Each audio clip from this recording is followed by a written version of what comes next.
Welcome back to In Ohio Country today, and we're celebrating FFA. And joining me now is senior from Wapakoneta High School, Grace LaMarr. Grace, thanks for joining us. Absolutely. Thanks for having me.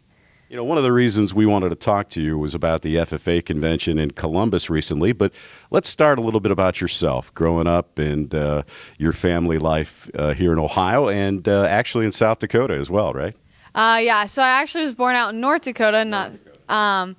We were there because my dad was stationed out there in the Air Force. He got retired when I was 3.5. We moved back to Ohio when I turned 4. We've been here 14 years now.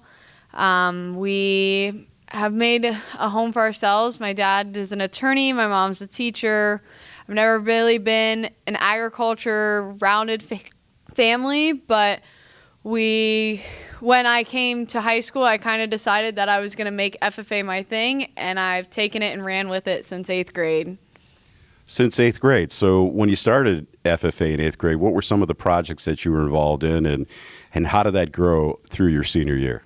8th grade, we really didn't do a whole lot outside of the school, but we always were in the shop working, whether it was welding or woodworking.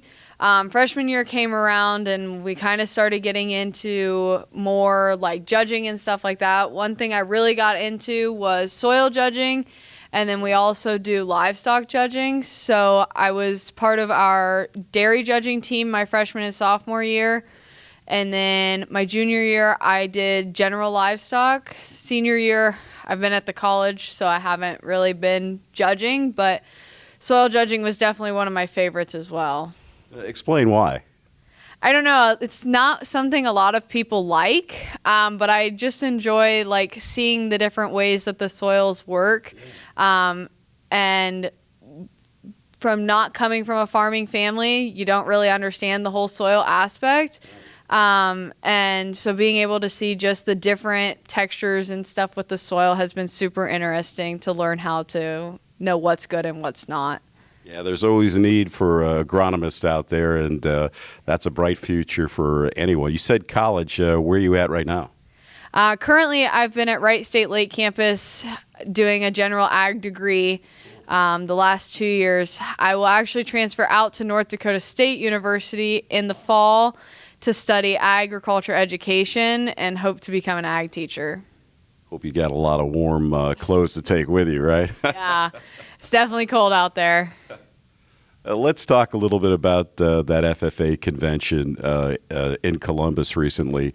That had to be a heck of an event. First off, how many students from Wapak went? I believe Thursday we took 27 students, and Friday we took 29. And what were some of the things that you brought back from the convention? One thing that I think we bring back every year, honestly, is just the memories that we make. Every year, you have the same kind of upperclassmen that go, and then we rotate out. But then you always have new students who want to get involved. And I think just making those memories with them, showing them kind of what FFA is and being more of that role model has been something super special to me. Being able to just kind of like lead kids in ways and also allow them to understand, like, you don't have to come from an agriculture background to be a part of FFA. You know, that's a very important message because we've seen over the last few years where FFA chapters have been growing in urban areas outside of areas like Wapakoneta. And when you're obviously in a rural area and without any ag background, you know, that's pretty challenging, but you seem to have made it a huge success for you. So talk a little bit about that, or talk to our viewers and listeners about not being from the farm and the benefits of being a part of FFA. So when I joined FFA, I kind of was always kind of standoffish because I didn't have the farm background. I didn't show livestock. We didn't farm at all. But honestly, I think even my classmates and my teachers would agree, like, students seeing me succeed without an agriculture background has honestly brought in some more students. But one of the benefits I honestly think of not having that agriculture background to begin with was I was able to be a little bit more involved. I didn't have to worry about my livestock or when I was going to get in the fields or anything like that. So when an opportunity arose, I was able to jump on it because I didn't have any other prior commitments. So yeah, that I think has been one of the most beneficial things to me, is being able to just jump on any opportunity I can and not have to worry about other commitments that I have. Let's talk a little bit about your advisors, too. To make that transition from not being on the farm and not having that ag background and being a success in FFA, you have to attribute it to good leadership, too, in the classroom. So let's talk about those advisors. Yeah, so my 8th grade year I came in, and it was Ron Brown and Chris Turner. Chris retired, well, Mr. Turner retired my 8th grade year, so I only spent one semester with him. And then freshman year, Mr. Samatinger came in and took over his role, and has been an amazing leadership person and able to push us in ways that some of us didn't even expect. And then Mr. Brown also, he knows your potential, and if you have potential, he will push you until you've hit it. And that is one of the most amazing things that an advisor could do for us.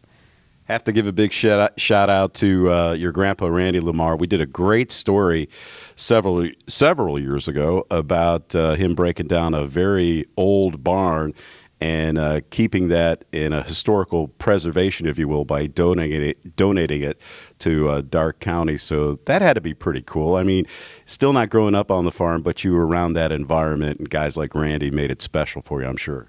Yeah, I was young when he did that, but I've still heard stories about it, and it's pretty awesome to hear those types of things about family members of mine. Well, tell your dad thank you for his service as well, and we appreciate everything he's done for our country, and we appreciate young people like you taking the banner of FFA and taking it to the next level. Grace LaMarr has been our guest. Grace, thanks for joining us. Yes, thank you, Dan. And we'll be back with more In Ohio Country Today right after this.